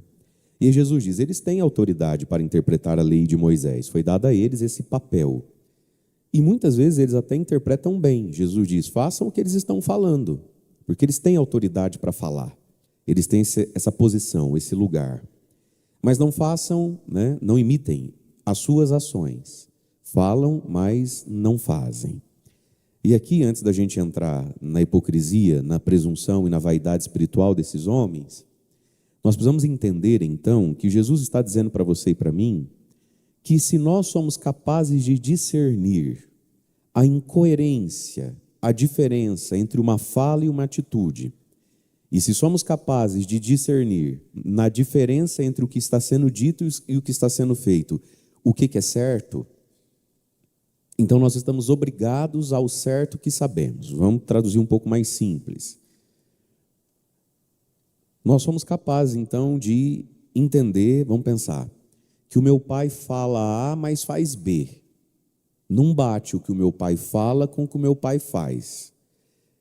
Tá, então me diga uma coisa, o que está certo? O que o teu pai fala ou o que o teu pai faz? Porque você está percebendo que está errado alguma coisa aí, as coisas não estão se juntando. Você está percebendo que é diferente. Ok. Do que está diferente aí, o que está certo? O que está sendo falado ou o que está sendo feito? Ah, o que está sendo falado é certo, o que está sendo feito é errado. Então você está obrigado a fazer o que você entendeu que é certo, ainda que a pessoa esteja fazendo errado. Porque muitas pessoas se escondem nisso, né? Ah, meu pai não vai na igreja, padre. Só minha mãe em casa que vai na igreja. Aí vem a criança, né, da catequese, 18 falta na missa, ela não vem na missa. Mas você não vem na missa? Aí eles vêm confessar. Faltei na missa. Aí você fala assim, quantas vezes, filho? Ah, umas 9. 9 vezes você faltou na missa. Sua mãe não vem na igreja? A gente coloca assim, né? Não, ela vem. Todo domingo a minha avó vem, minha mãe vem. Tudo. Por que você não vem? Ah, meu pai não vem. E esse danadinho, ele acha, então, que ele nem está pecando em não vir à missa, porque o pai não vem. Tá, mas me diga você, quem está certo? Tua mãe ou teu pai? Tua avó ou teu pai? Não, minha avó. Então você está obrigado a seguir vovó e não seguir papai. Então, quando nós somos capazes de apontar o dedo para algo e dizer, opa, algo aqui não está fechando a conta, não. Significa então que a gente é capaz de discernir as coisas. E o ser humano precisa seguir a sua consciência. O Catecismo da Igreja Católica diz, né, que o sacrário de Deus no ser humano é a sua consciência. A sua consciência diz que o que está certo aqui, o que está errado aqui. Então não me venha com churumelas, como dizia lá o personagem do Chico Anísio. Não me venha com churumelas. E ainda que esse pai fosse o único que dissesse assim, filho, vai na missa, não tem que carimbar lá a carteirinha, tem que ir na missa. E o pai mesmo não vem na missa. Engraçado, meu pai manda eu vir na missa, ele mesmo não vem na missa. O que é certo? Quando ele diz para você vir na missa ou quando ele fica esparramado no sofá? Ah, quando ele fala para eu vir na missa, então você tem que vir na missa. Façam o que eles estão falando, porque eles têm autoridade para falar. E muitas vezes quem fala conosco está certo no que fala. Ah, mas ele não pratica. Bom, aí é um problema dele com Deus, ele vai responder por um pecado chamado hipocrisia. Certo? Agora, quando eu sei o que é certo, não faço o que é certo, e digo que não faço o que é certo porque aquele ali está fazendo errado, isso é pecado de omissão, de desobediência, de rebeldia, são outros pecados. E as pessoas acham, eu sempre falo isso nas homilias, eu sei que fica repetitivo, mas tem sempre gente nova por aí, né? E as pessoas acham que vão entrar no céu ou que não vão parar no inferno, porque elas conseguem apontar pecado dos outros, como se o pecado do outro estivesse perdoando o meu pecado. Não, meu irmão, no inferno cabe todo mundo. Cabe o pai hipócrita, como cabe o filho desobediente, preguiçoso. Cabe todo mundo no inferno. E a gente fica nessa briga de apontar pecado dos outros. Se a minha cabeça consegue diferenciar, logo ela sabe na diferença o que vale a pena, o que é certo, o que é errado. Eu estou obrigado ao certo. Então Jesus está falando para as multidões, os discípulos.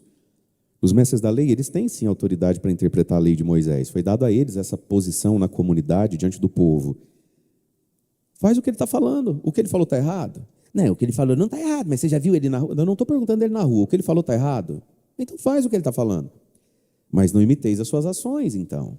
Não se justifique na ação do outro. E aqui está, meus irmãos. A ação má de ninguém tem o poder de fazer a minha ação má ser boa. Ou ser sem peso, ou ser sem a própria maldade da ação. Então, se alguém superior a mim fez algo errado, e eu fizer o mesmo errado, o errado tem o peso do errado. Não adianta achar que está certo. E aí Jesus diz, de uma das ações deles, que essa aqui, sobretudo, não deve ser imitada, que é isso, né? Fala, mas não pratica. E aí Jesus começa a dizer, amarram pesados fardos, fariseus, né? Amarram pesados fardos e os colocam nos ombros dos outros, mas eles mesmos não estão dispostos a movê-los nem sequer com um dedo. Isso acontece muito dentro de casa. Menino, escuta sua mãe. Está vendo que tua mãe está cansada? Está vendo que tua mãe está nervosa? Ajuda tua mãe. Mas ele mesmo, depois de 30 anos, não aprendeu que toalha molhada não pode ficar em cima da cama. Mas ele mesmo, ele não aprendeu que ela fica irritada se ela entrar no banheiro e a tampa do vaso não estiver baixada. Ele mesmo não ajuda essa mulher em nada, mas o menininho tem que virar assistente de mãe, né? Então, coloca pesados fardos no ombro dos outros. Nós temos uma tendência, por causa da nossa soberba, né? Da nossa vaidade, de achar que o outro é sempre um preguiçoso. De achar que para o outro tudo é possível. Ele não faz porque ele é preguiçoso, ele não faz porque ele é bobo, porque ele é burro. E você não faz por quê? Não, eu não faço porque, nossa, se eu te contar a minha semana, não. Ih, padre, eu sofro desde que eu nasci. Minha vida nunca foi fácil. Todo mundo tem uma história, né? Que anestesia, que tira o peso das coisas. E o outro é preguiçoso só. A gente tem uma facilidade de ser duro com as pessoas. Não faz porque não quer. Não faz porque é burro. Não faz porque é safado. E você? Não, porque quando eu tinha 7 anos, a gente tem uma história para a gente e nunca tem nada para o outro, né? Amarram nos ombros dos outros pesados fardos. Eles mesmos não estão dispostos a movê-los nem sequer com um dedo. Como é fácil a gente ditar regra para a vida dos outros. E veja, meus irmãos, por óbvio, a gente sabe o que é certo e o que é errado. E as coisas têm nome. Se eu estou vendo algo que é errado, o nome daquilo é errado. Mas às vezes nós exigimos do outro uma velocidade, uma coerência, talvez, né, das coisas, que nós mesmos também não conseguimos, que nós mesmos talvez não damos conta. E aí Jesus acusa então esse pecado. Por que são assim? Fazem todas as suas ações só para serem vistos pelos outros. Pronto, aqui Jesus resumiu algo que nesse tempo da quaresma a gente precisa curar dentro de nós. Fazem para serem vistos. É gostoso ser visto. É gostoso ser elogiado. Muito mais gostoso do que ser criticado, inclusive, né? Mas fazem o que fazem, para que fazem? Fazem para dar a Deus um coração reto, porque Deus é digno de um coração reto? Não, fazem para serem vistos pelos outros. Então aqui está o pecado da vaidade. Querer ser visto, querer ser percebido, né? Querer ser elogiado, querer ter do outro o afeto. E aqui, meus irmãos, a gente pode muitas vezes fazer a coisa certa pelo motivo errado, só para ser visto pelos outros, né? Então, o pecado da vaidade. Agora, o pecado da vaidade, ele também se trejeita, se traveste, né, de outras coisas um pouco diferentes do que Jesus colocou aqui no primeiro momento. Vamos abrir um pequeno parênteses. Também é vaidade a tua falsa humildade, né? Por esses dias eu ouvi uma conversa, achei tão profundo, a pessoa foi tão cirúrgica, ela foi muito rápida, pá, e cirúrgica. Estava eu, tempos atrás, num lugar, e eu não conheço as pessoas, não conheço todo mundo, e em determinado momento, uma pessoa muito líder ali daquele povo, daquela comunidade, falando para um outro, falando assim, uma pessoa mais jovem, inclusive, falando, você precisa voltar.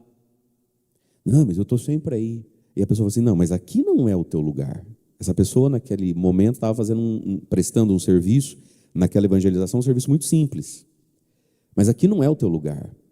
Aí a pessoa pergunta, ué, não falaram para mim que eu tenho que ser mais humilde, que eu tenho que ser alguma coisa assim, né? Não é humildade, a pessoa já ficou nervosinha. Falei, pronto, já não é humilde. Quem fica muito irritado com meio puxão de orelha, já não é humilde, né? Aí a pessoa pegou e falou assim para essa pessoa, né? Falou assim, não, isso aqui é fuga, não é humildade. Você está fugindo, não está sendo humilde. Teu lugar entre nós é naquela função, fazendo aquela coisa, e deixa que falem, deixa que reparem, leva tempo para você redimir as coisas, mas teu lugar é ali, não é aqui. Isso aqui é fuga, não é humildade. E o sujeito se sentindo muito humilde, porque ele está escondido, debaixo da cama. Não, você não é humilde. Se você fosse humilde, você estava dando aos outros o que Deus te deu. Deus te deu uma capacidade de fazer tal coisa. E por que você não faz? Porque tem medo de crítica, porque tem medo que um cutuque o outro, fala assim, mas não é ele que esses tempos atrás fez tal coisa? Sim, é ele que esses tempos atrás fez tal coisa. Ai, que vergonha. Isso é ser humilde. Aguenta a tua vergonha. Então a humildade, a vaidade, ela se traveste em umas roupas esquisitas de vez em quando. Vários de vocês são profundamente vaidosos. Por trás dessas carinhas de jacu, por trás desse, parece a Chiquinha, né? Quem é mais bobo acha que você é um santo, que você é uma vaidoso. Vaidade, Deus te deu algo para ser colocado e mostrado aqui. Para de se esconder. É que você é tímido, isso é vaidade. Porque tem gente que é assim, está muito na moda esse memezinho, né? Se não for, bota lá uma cena muito espetaculosa, fala assim, se não for para ser assim, eu nem vou, não é assim?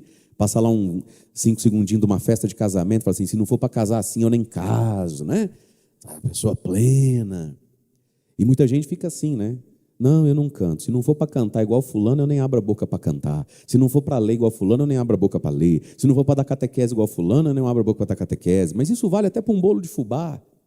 O pessoal está querendo comer um bolinho de fubá, gente, com um cafezinho domingo à tarde. E sim, ninguém faz bolo de fubá igual Ivete, Claudete, Elisete. Todas as mulheres que têm ete no nome, elas são espivitadas, elas são para frente, são prendadas. Já parou? Mas nenhuma das ete veio, só está a senhora, dona Maria. Faz um bolinho de fubá lá para nós, rapidinho, vamos tomar um cafezinho? Não, imagina, nem sei fazer bolo. A senhora sabe fazer bolo. Ponto 1. Ponto 2, não, ele não é bom igual o da Ivete. Nós queremos o da senhora porque não tem o da Ivete. Mas a senhora sabe fazer, vai lá e faça. Aí ela quer se passar por humilde. Mentira. Vaidosa. E o medo de alguém comer o bolo e falar, mas não tem igual o da Ivete. Não tem, fazer o quê? Então aqui está o pecado da vaidade, fazer para ser visto, mas também é vaidade se esconder dos olhos dos outros e esconder o que Deus te deu e querendo dizer que é humilde. Não, você não é humilde, isso é falta de humildade isso aí. Mas a vaidade dos fariseus era uma vaidade muito mais ativa, né? Muito mais para fora, faziam só para serem vistos pelos outros. E meus irmãos, essas coisas são muito sutis em nós, né? A gente tem muita dificuldade de perceber esses pecados. Nós temos mais facilidade de perceber os pecados cabeludos, feios. E aí, veja bem, é mais fácil uma pessoa se converter dos pecados da sexualidade, da gula, da bebida, da jogatina, do que terminar de se converter dessas coisas aqui. Porque, inclusive, a pessoa pode ficar vaidosa de não bebo, não fumo, não é isso? Isso pode ser a vaidade da pessoa. A pessoa pode ficar vaidoso de vir na igreja. Esses pecados, eles são muito sutis em nós, eles nos tornam pessoas pesadas, fechadas para Deus. Esses pecados cancelam em nós a unção e a fluência do Espírito Santo. Mas é difícil, às vezes, de perceber isso, não é? Talvez você já viu esse tipo de cena, você chega num lugar, você está na capela, às vezes, né? No pouco que eu vou nessa capela de adoração, porque é ajoelhar, vem uma mão aqui, né? Às vezes eu ajoelho ali com tanto assunto, com tanto fardo, falou, Jesus, deixa eu parar aqui um pouquinho, aí eu entro, ajoelho. E começo a entregar minhas cruzes, meus problemas para Deus, sabe? Ah, gente. Eu começo a rezar, não vai 3 minutos, vem uma mão aqui assim. Eu falo, obrigado, Jesus. Eu abro o olho e falo, é Deus, veio. Olha, Deus me ama muito, Ele desceu do céu, saiu do sacrário para me tocar. Eu abro o olho, eu vejo uma mão. Eu falo, Jesus não usa esmalte? Jesus usa esmalte? 5 anel em cada dedo, assim? Aí eu olho, você está rezando? Não, estou fazendo pilates, ó, esticando o joelho, subindo, quer ver eu subir? Quer ver o gordinho ficar de pé? Ah, gente. Mas quem de nós nunca viveu a seguinte experiência? Você está numa capela rezando, está um silêncio, está uma paz, né? Dali a pouco começa atrás de você. Satanás do inferno, gente, de verdade é uma necessidade de ser percebido. A pessoa tem fé, ela veio rezar e se brincar, ainda está pedindo, Senhor, me faz mais humilde, mas... Aí a pessoa olha, né, na hora que o olho vai cruzar, aí ela fecha o olhinho. Não dá só para sentar ali e rezar normal? A humildade. Você nunca sentiu o Espírito Santo te questionando essas coisinhas em você? Até que ponto é sincero certos afetos da nossa devoção? Não é assim? Gente, todo mundo que destoa demais, alguma coisa tem. Eu sou padre, né? Eu sou padre. É uma tentação, às vezes, para um padre, na hora de consagrar Jesus ali no altar, se demorar por demais, muito mais do que a média dos padres. Você quer o que com isso, padre? É aquela consagração que some, que desce, que demora, que ajoelha, que volta. Isso é por Jesus mesmo, ou é para o teu povo ver, nossa, como ele é piedoso, né? Mas Deus a gente não engana, né? Aí Deus olha e fala, engraçado, tão piedoso aqui, né? Na casa paroquial tem sacrário, ele só me dá um oi de longe. Na missa, vamos, filho. Sabe essas coisinhas lá no fundo da nossa mente? A vaidade, ela é muito sutil em nós. Ela se veste de outras coisas, né? Pergunta para quem está do seu lado, conta para mim o seu pecado, senão o padre tem que contar outro dele. Coitado, já contou um dele. São as tentações que todos nós temos, meus irmãos. Fazem tudo só para serem vistos pelos outros. E aí Jesus fala de externalidades deles, né? Usam faixas largas, textos das escrituras, põe roupa assim, põe roupa assado. Eu mesmo uso batina, você está com essa camiseta de Nossa Senhora com lantejoula, olha só. E o que mais eles gostam? Lugar de honra, ser cumprimentados. Como é que a gente sabe que a gente é vaidoso de si mesmo? Tem a vaidade do corpo, né? Que hoje está muito na moda, a vaidade do corpo, do ficar sensual para o outro, né? Tem gente que é muito vaidoso nesse sentido. Mas existe essa vaidade moral, essa vaidade do meu nome, né?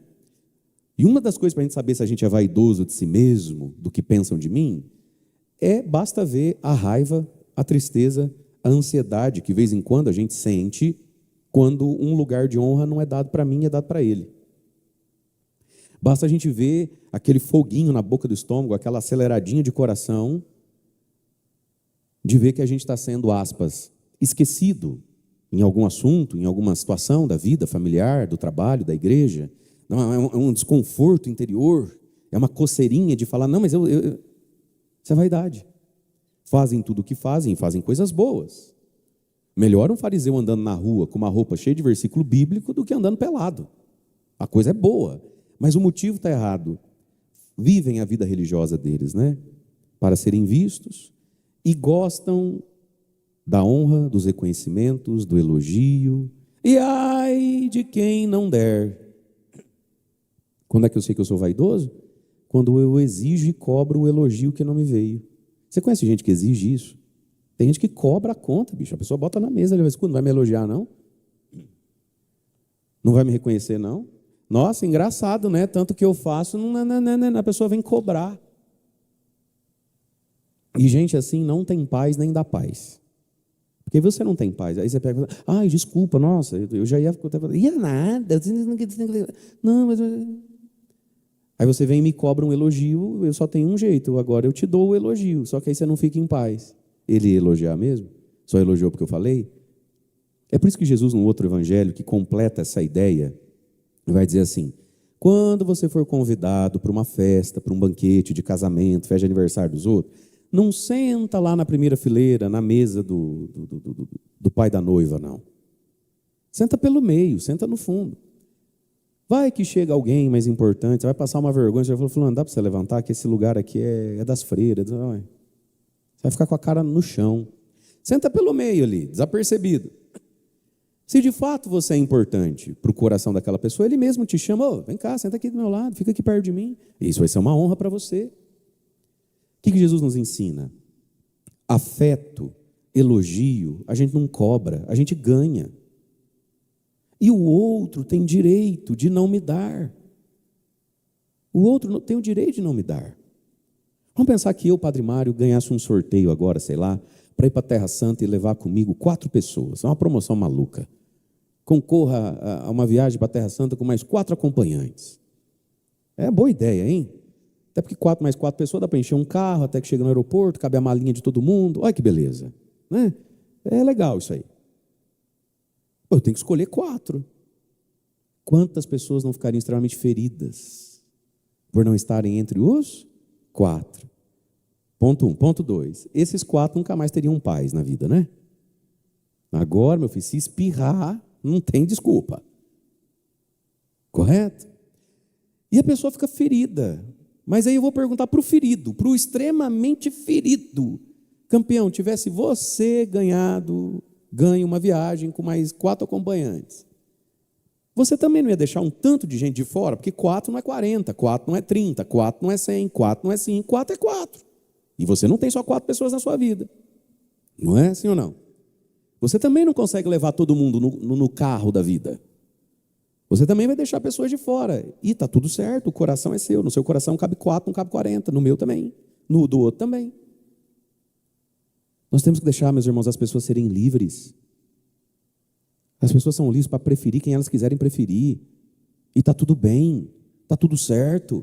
E aí a pessoa se traveste de madura, se traveste de injustiçada, se traveste de virtuosa e vai marcar um horário com o padre para falar mal da cunhada que não chamou ela para ser madrinha, mas o filho é dela, ela escolhe o que ela quiser. Ela tem o direito de preferir Claudete ao invés de Ivete. Porque você, Ivete magoada, também prefere Cleusa ao invés de Maria. Todo mundo prefere mais aqui do que acolá. Fala para quem está do seu lado, no carro da vida não cabe mais que 4 pessoas. Fala, me ajuda a fazer homilia aí. Trem dengoso, chato. Deixa as pessoas serem livres. Fariseu, meu filho, não fica forçando receber um elogio, não. Para que isso? E, meus irmãos, na religião, todos nós somos religiosos aqui, é muito fácil cair nessas levezas e nem perceber que a gente está atolado nelas.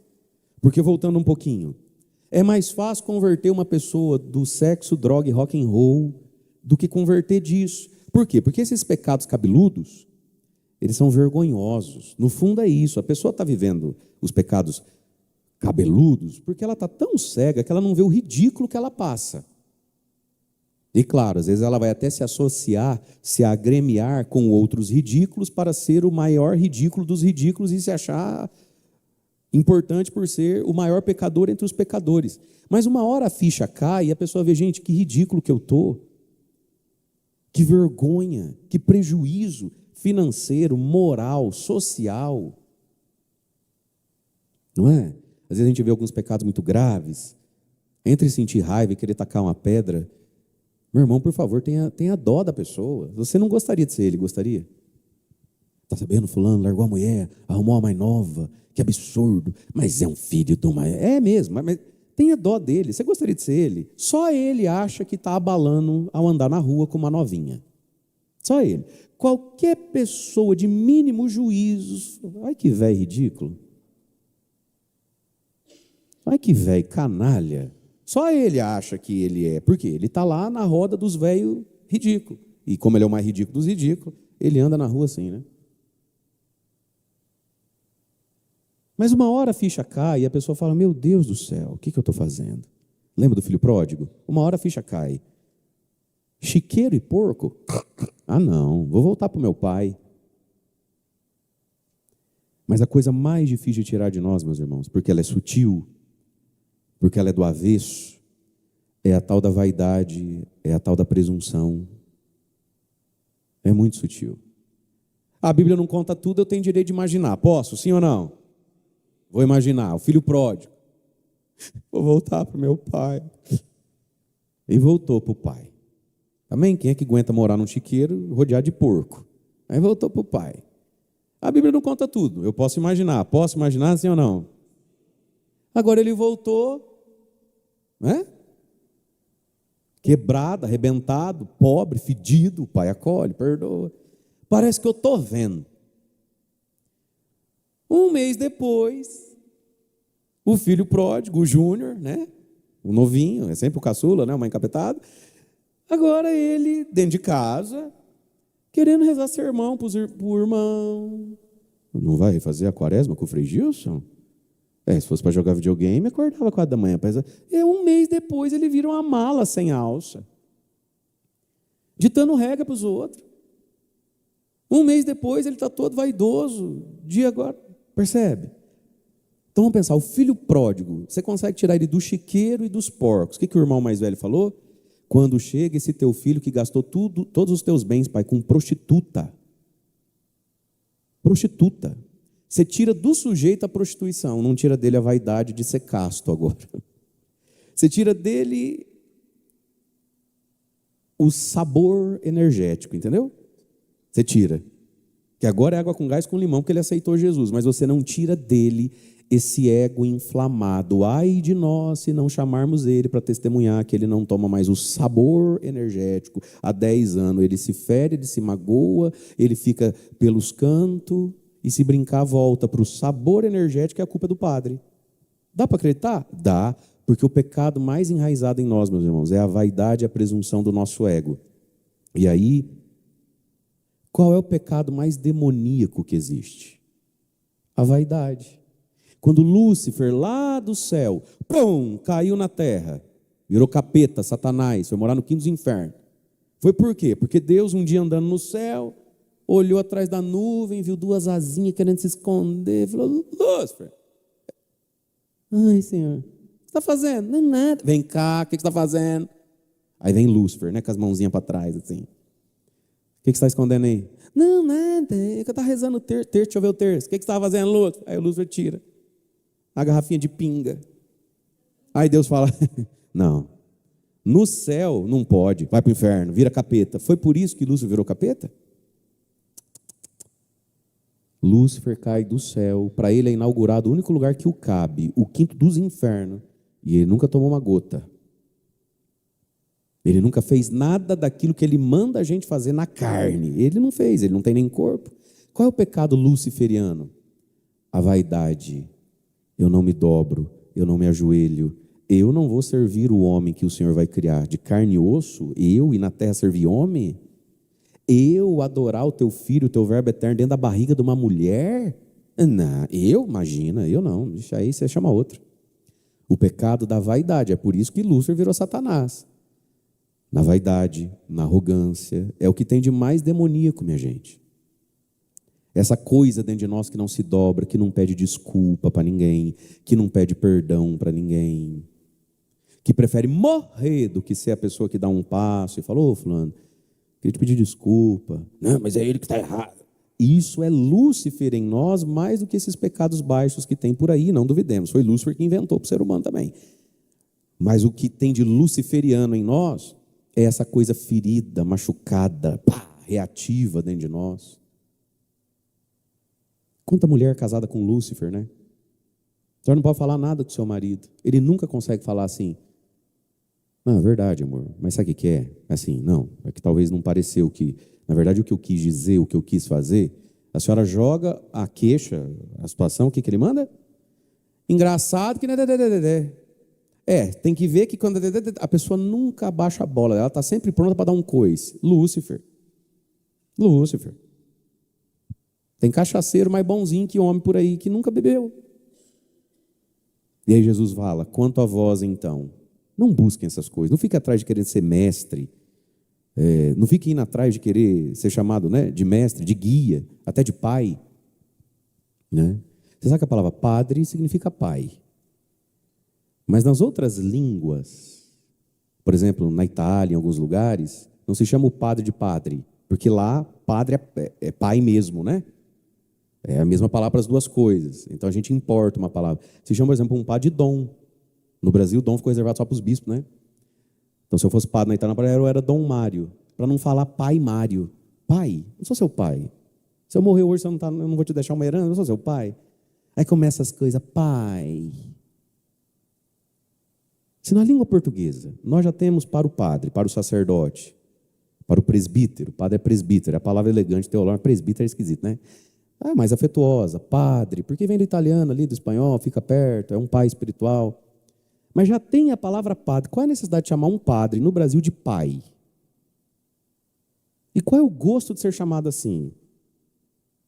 Está entre a falta de um bom psicólogo e o pecado luciferiano, só pode. Sabe essas coisas colentas? Essas coisas, né? Qual é a necessidade de chamar uma freira de mãe?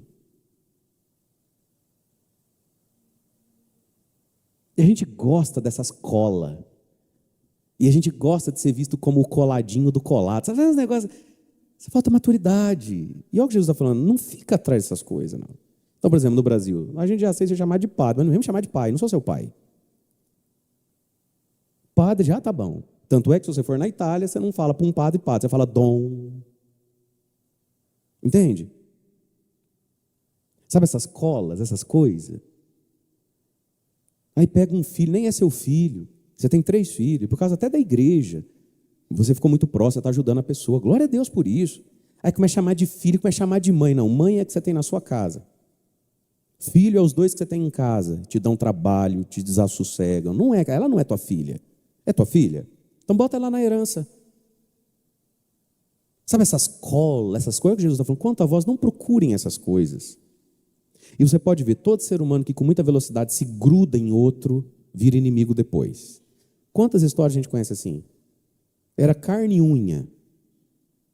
Não era? Era carne e unha. Era um negócio, parecia um namoro. Agora não se vê, se desvia, faz de conta que não viu, na fila do não sei da onde.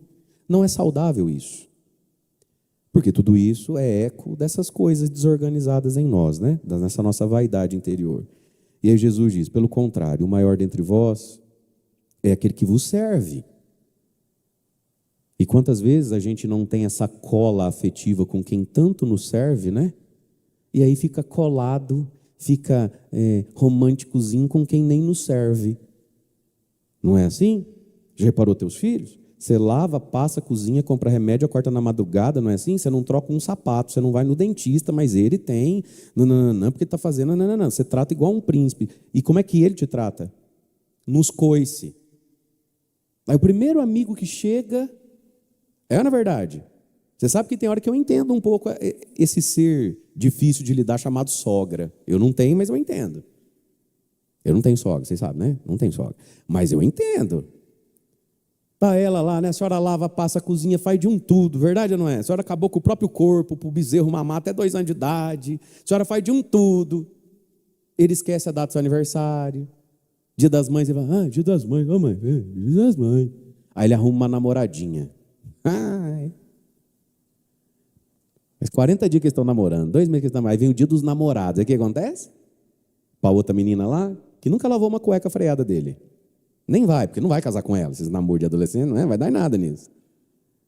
Aí para ela é aquela cesta da Cacau Show, desse tamanho. Não é isso? Na véspera, porque no outro dia é o kit de perfume, não sei do que.